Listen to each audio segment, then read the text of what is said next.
Épisode numéro 2.2, Médium spirituel. Êtes-vous une personne spirituelle?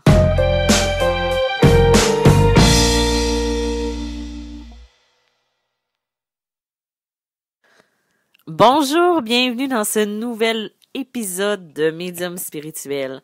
Aujourd'hui, j'avais envie de vous parler de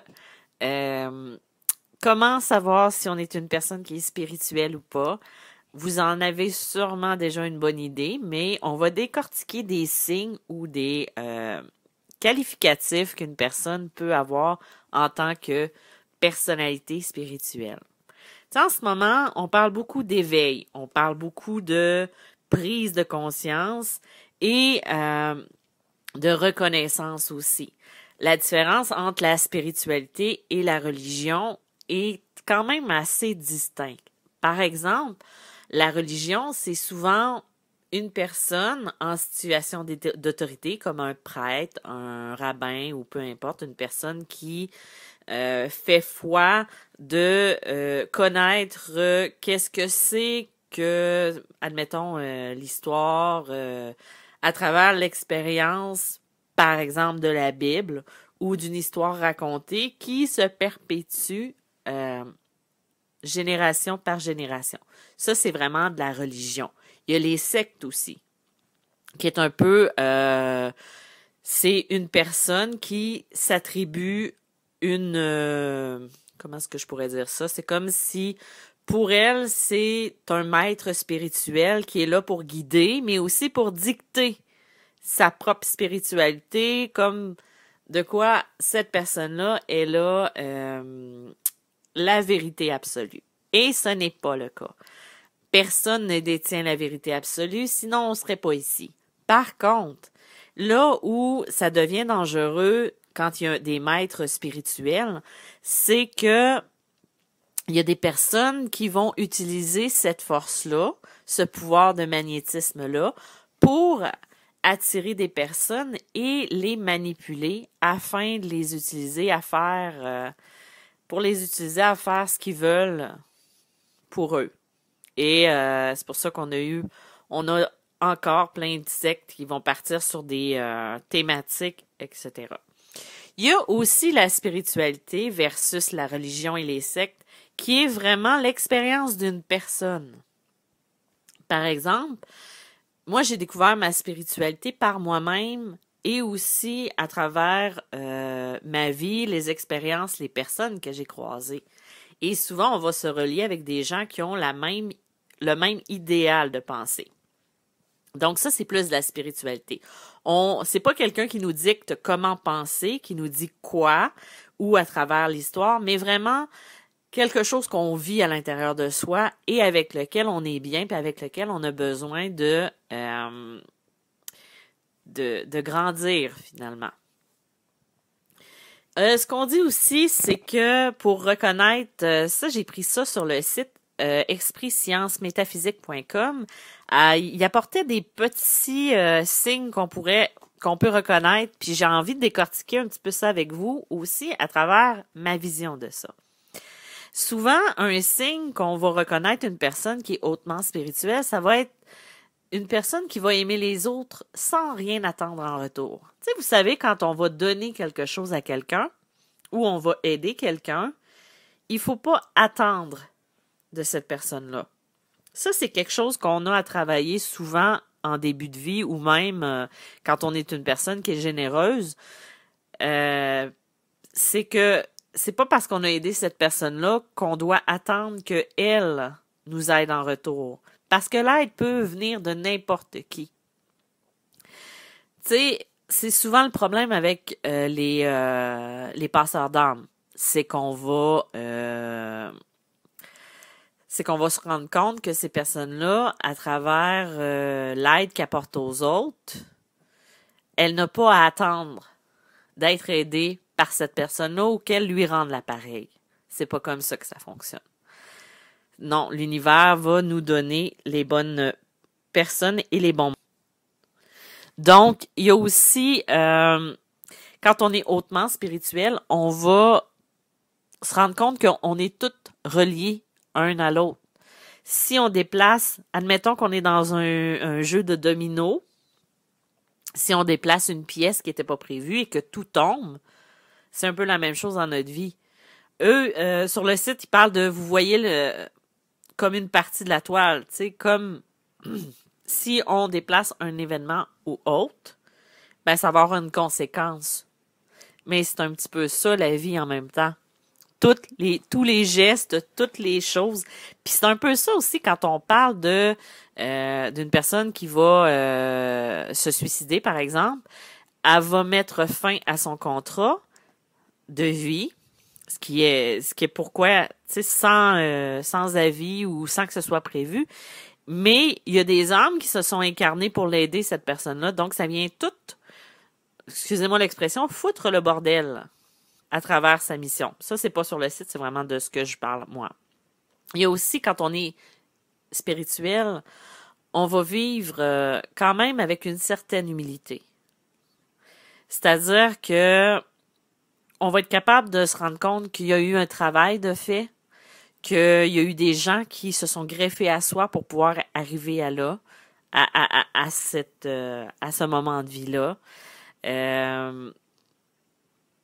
Puis que, tu sais, c'est d'être capable d'accepter avec humilité que ce qu'on fait, c'est quelque chose de normal. On n'est pas exceptionnel parce qu'on fait le bien ou qu'on aide quelqu'un. C'est pas ça du tout. Faut vraiment apprendre avec humilité à vivre sa vie puis avec simplicité aussi. Puis aussi, il y a un truc, ça, je trouve ça super important, c'est que ça se peut des fois qu'on connaisse pas la réponse. Si quelqu'un vous dit qu'il y a la réponse, courez. On ne détient pas toutes les réponses, malheureusement. Ça se peut qu'il y ait des choses qu'on sache pas, qu'il y a des éléments dans sa vie que ça se peut qu'on s'en va là-dedans les yeux fermés et on sait pas trop ce qui va se passer. Mais ce qui est important, c'est de rester connecté à soi puis d'y aller avec ce qui vibre en soi.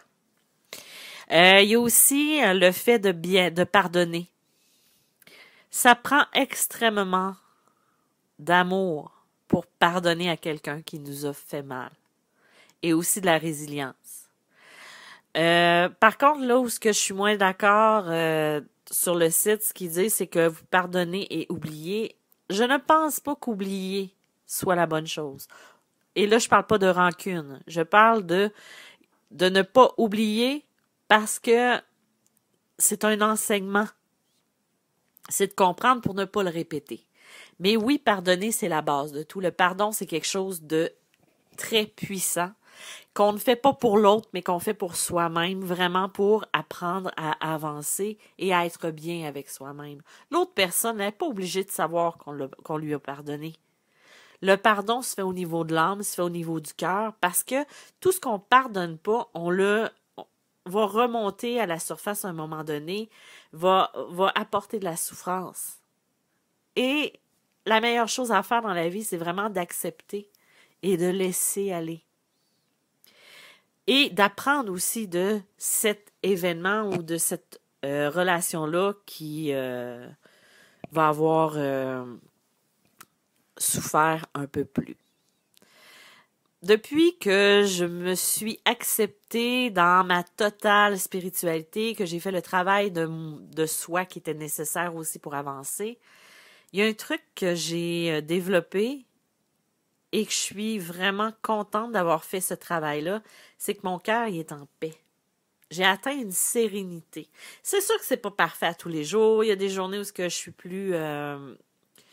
plus sur les nerfs que d'habitude. Il y a des journées où ça va pas bien, que c'est plus difficile, mais à l'intérieur de moi, je suis en paix. Parce que j'ai pas de rancune, j'ai pas de... Le passé appartient au passé, j'y ai puisé toutes les références que j'avais besoin pour pouvoir rester dans mon moment présent. Donc, c'est quelque chose qui est très important à faire, qui est utile aussi.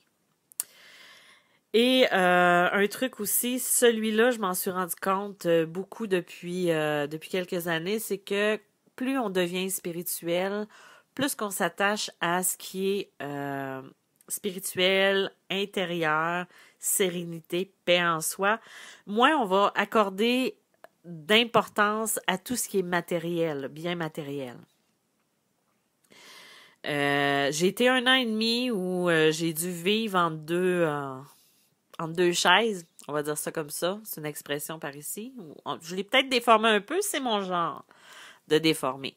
Mais en faisant ça, j'avais un lit, j'avais mon ordinateur sur lequel je travaillais pour faire mes consultations et tout ça. Et j'avais les vêtements de base nécessaires. Pendant 1 an et demi, j'ai vécu comme ça et je me suis rendu compte que j'avais pas tant besoin de tout ce qui est matériel. Parce que ça m'a permis de me détacher aussi.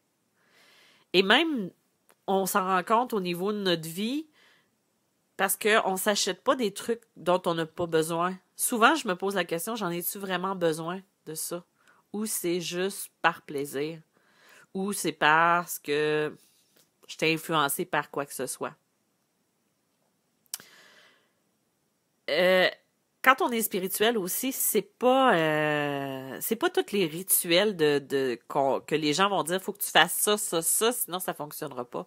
Tout est au point de vue de l'intention, tout est au point de vue de ce qu'on a à l'intérieur de soi. Ben, c'est la même chose aussi sur d'autres trucs puis tout ça. Tu sais, oui, il y a des affaires qui vont avoir des incidences, mais le réel pouvoir, il se trouve à l'intérieur de soi, dans la spiritualité et tout ça. Qu'on croit en Dieu, qu'on croit en l'univers, qu'on croit à peu importe en quoi on croit. Ce qui est important, c'est de croire en soi et d'être relié à tout ce qui nous entoure. Moi, je pense que d'être spirituel, il y a différents niveaux. Il y en a que ça fait partie intégrante de leur vie. Il y en a qui sont plus cartésiens, que c'est pas dans leur mission non plus. C'est correct. On fait chacun ce qu'on croit qui est le bon pour soi. Mais surtout, on n'impose pas ses idées, ses valeurs aux autres. Et si on n'est pas d'accord, c'est aussi avoir le respect de l'autre. Et ça, en ce moment, ça brasse beaucoup parce qu'on voit qu'il y a un manque de respect de l'opinion ou de l'idée de l'autre, d'accuser et tout ça. Mais je ne rentrerai pas dans le détail, mais c'est de se respecter dans tout ça. Je pense que c'est ça qui est important, peu importe la raison, peu importe le conflit. C'est d'avoir la maturité et la présence d'esprit, d'être dans son cœur, puis de se dire, c'est correct, t'es pas d'accord avec moi, mais moi, c'est mon opinion, je te respecte dans la tienne et respecte-moi dans la mienne. Donc, pour finir, la question que je vais vous poser, c'est, est-ce que vous êtes une personne qui est spirituelle? Ou plutôt vous vous laissez entraîner par peu importe vos croyances ou autres. Moi, j'ai envie de vous dire merci d'avoir été là encore une fois pour m'écouter. Comme je vous dis à chaque fois, vous pouvez me découvrir aussi dans mes livres Médium malgré moi, Passeur d'âme, Le chemin de l'âme, Les chemins de l'âme, Message de l'univers, Message céleste. Aussi à travers mes romans qui sont moins axés sur la médiumnité et la spiritualité, mais qui font quand même une différence au niveau de l'âme et de l'introspection. Donc, si jamais vous voulez me rencontrer en consultation, j'en fais par Zoom jusqu'à nouvel ordre. J'en fais à travers la francophonie. Donc, que vous soyez en Europe, que vous soyez en Australie, que vous soyez en Polynésie française ou même au Mexique, mais que vous parlez français parce que mon mexicain n'est pas très bon. Pas mon mexicain, mais mon espagnol n'est pas très bon. Et mon anglais, je peux vous comprendre, mais il y a des chances que vous ne me comprenez pas. Donc, vous pouvez m'écrire via mon site web mediummalgrémoi.com. Je vous dis à bientôt et merci encore d'avoir été présent. Bye bye!